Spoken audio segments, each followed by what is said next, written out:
ఆయన కేసీఆర్ ముఖ్యమంత్రి, ఆయన కొడుకే మున్సిపల్ మంత్రి. వెనకటికి ఎవడనంట పెళ్లికి పోయేటప్పుడు అంట పిల్లిని సంకలు పెట్టుకొని పోయినట్టు ఏదో ఉంటుంది తోడని. కేసీఆర్ ముఖ్యమంత్రిని మీరు చేస్తే కొడుకుని మున్సిపల్ మంత్రి చేసుకున్నాడు. అయ్యో కొడుకుకు మంత్రి ఇస్తే మరి అల్లుడు అలుగుతాడని ఆయనకు హరీష్ రావుకో మంత్రి ఇచ్చిండు. అయ్యో అల్లుడికి ఇస్తే మళ్ళీ బిడ్డ అలుగుతుంది ఇంటికి రాదని చెప్పి బిడ్డకు కూడా ఎంపీ చేసిండు, ఎమ్మెల్సీ చేసిండు. మళ్ళీ ఇంతమందికి ఇచ్చిన మందులో సోడా పోస్తాయని సంతోష్ రావు అని ఉంటాడు సటకుని కొడుకు, గాయనకు కూడా రాయసాబ్ ఇచ్చిండు. ఇంటిల్లి పాదికి పదవులు ఇచ్చుకున్నాడు తప్ప మన ఊరికేమన్నా నిధులు ఇచ్చిండా ఒక్కసారి ఆలోచన చెయ్యండి. కాబట్టి కేటీఆర్ మున్సిపల్ మంత్రి అయిందంటే వెనకటికి ఎవరో చెప్పారు తిక్కలోడు తిరణాలకు పోతానంట ఎక్కనిక దిగనికనే సరిపోయిందంట. ఏం చూసింది లేదు, ఏమి తెచ్చింది లేదు. తిక్కలోడు తిరణాలకు అత్తుంది కేటీఆర్ మున్సిపల్ శాఖ మంత్రిగా. ఏనాడన్నా భూపాలపల్లికి వచ్చి ఏం కావాలని అడిగినాడే, తెచ్చిండా? అందుకే ఇవాళ అసలుకు నకిలీకి పోటీ. ఆయన గండ్రనే ఈయన గండ్రనే, కానీ ఇది అసలు గండ్రా, అది నకిలీ గండ్రా. ఇది నమ్మకం ఉన్న గండ్రా, అది నమ్మితే మోసం చేసే గండ్రా. ఆ ఎల్ల మీరు గెలిపిస్తే మీ గుండెల మీద దాన్ని శత్రువు సంఖలో చేరిండు. అట్లాంటి నకిలీకి అసలుకి ఈరోజు భూపాలపల్లిలో పోటీ జరుగుతుంది. కాబట్టి మిత్రులారా, ఇవన్నీ ఒకెత్తైతే నిన్న మన కిషన్ రెడ్డి మాట్లాడుతున్నాడు. మొన్ననే నేను చెప్పిన నన్నేదో రేవంత్ ఉద్దీన్ అంటే నాకేం బాధ లేదయ్యా. యాదవులు రేవంత్ యాదవ్ అన్నారు, బుదిరాజులు రేవంత్ ముదిరాజు అన్నారు, గౌడ్లు రేవంత్ గౌడ్ అన్నారు, మాదిగలు రేవంత్ మాదిగ అన్నారు, మా సీతక్క రేవంత్ అన్న మా కోయ బిడ్డ, మా సమ్మక్క సారలమ్మ చేసిండని చెప్పిండ్రు. ఇట్లా ఎవరికి వాళ్ళు నన్ను వాళ్ళ సామాజిక వర్గంలోనే కాదు వాళ్ళ కుటుంబ సభ్యులుగా భావించరు. నేను అందరి వాడిని, అందరి కోసం పనిచేసేవాడిని. నన్ను ఎవరు ఏ పేరు మీద పిలుచుకున్నా నాకేం బాధ లేదు, నేను సంతోషంగా స్వీకరిస్తా. రేవంత్ ఉద్దీన్ అన్నా పర్వాలేదు, పీటర్ రేవంత్ అన్నా పర్వాలేదు, రేవంత్ మాదిగ అన్నా పర్వాలేదు రామచంద్రరావు గారు. కానీ నీ పక్కలోనే కిషన్ రెడ్డి ఉన్నాడు కదా, ఆయన కల్వకుంట్ల కిషన్ రావుగా మారి కేటీఆర్ని అరెస్టు చేయకుండా ఆపుతున్నాడు కదా, గాదాని సంగతి చెప్పమని నేను అడిగితే కిషన్ రెడ్డి అంటుండు నేనేమన్నా ముఖ్యమంత్రినా, నేను ఎట్లా అరెస్టు చేస్తాను. నేను అడగదలుచుకున్నా, అయ్యా దేశం కోసం ప్రాణాలు ఇచ్చి దేశం కోసం వేల కోట్ల రూపాయల ఆస్తులు ఇచ్చిన మోతీలాల్ నెహ్రూ వేల కోట్ల ఆస్తులు దానం చేసిండు. పండిత్ జవహర్లాల్ నెహ్రూ 10 ఏళ్లు స్వతంత్రం కోసం జైల్లో ఉన్నాడు. మహాత్మా గాంధీ ఈ స్వతంత్రాన్ని కాపాడడానికి ప్రాణాలు ఇచ్చిండు.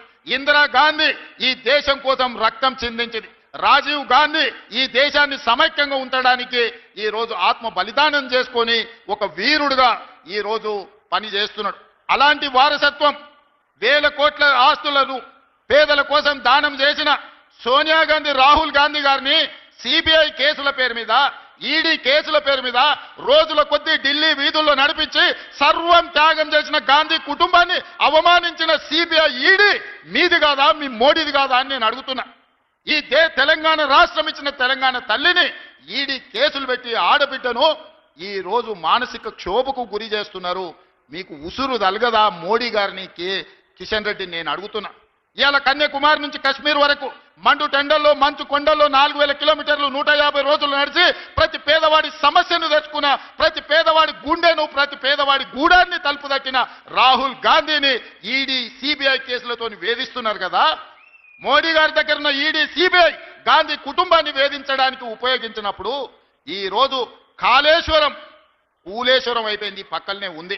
1,00,000 కోట్లు దిగమింగి కాళేశ్వరం ఏటీఎంగా మారిందని మీ మోడీ గారే చెప్పింది కదా. సిబిఐ విచారణకు మీకు పంపించి 6 నెలలు అయ్యింది.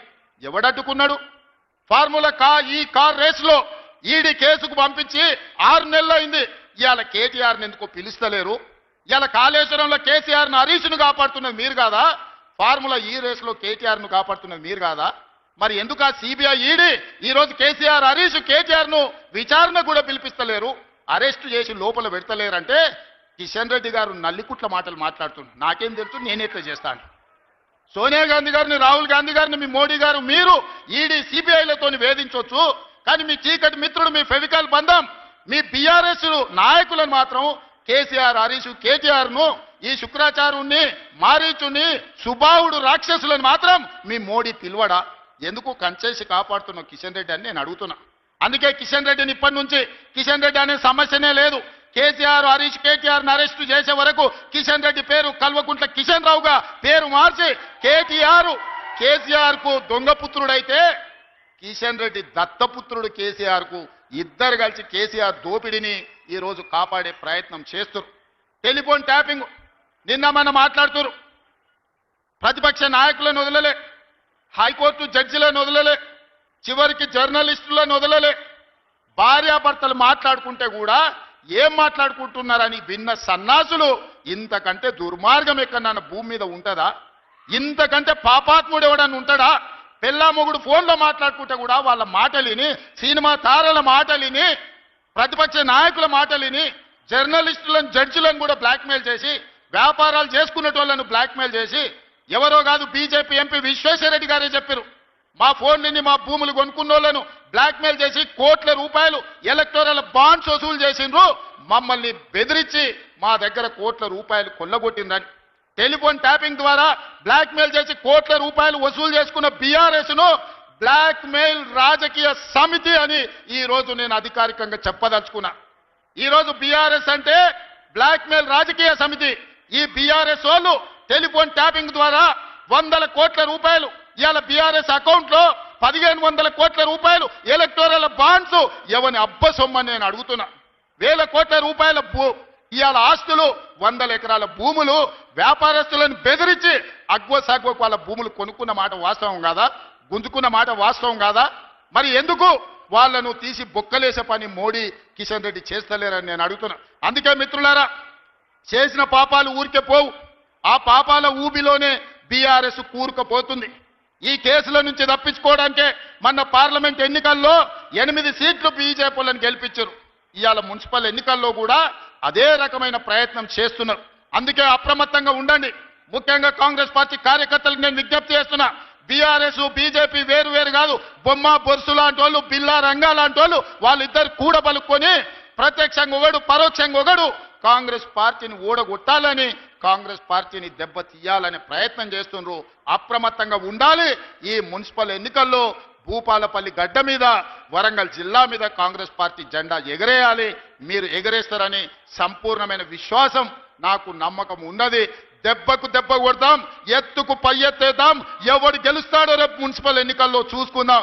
బీజేపీ బీఆర్ఎస్ఏ కాదు, కేసీఆర్, నరేంద్ర మోడీ, అమిత్ షానే కాదు, ఇక మీ తాతలు ముత్తాతలు ఉన్నా తీసుకొని రండి. మా కాంగ్రెస్ పార్టీ కార్యకర్తలు వాళ్ళ సంగతి తేలుస్తారు. మా అక్కలు, నేను హెలికాప్టర్లు వస్తుంటే చూసిన, మా అక్కలు చీరలు కట్టుకొని వస్తుంటే దసరా పండుగ నాడు పాలపిట్టలు ఎగురుకుంటూ వస్తున్నట్టు అనిపించింది. ఎంత మంచిగా ఉన్నాయక్క చీరలు. ఆయన బతుకమ్మ పండుగ చీరలు ఇచ్చారు. ఏ అక్కనైనా కట్టుకున్నదా?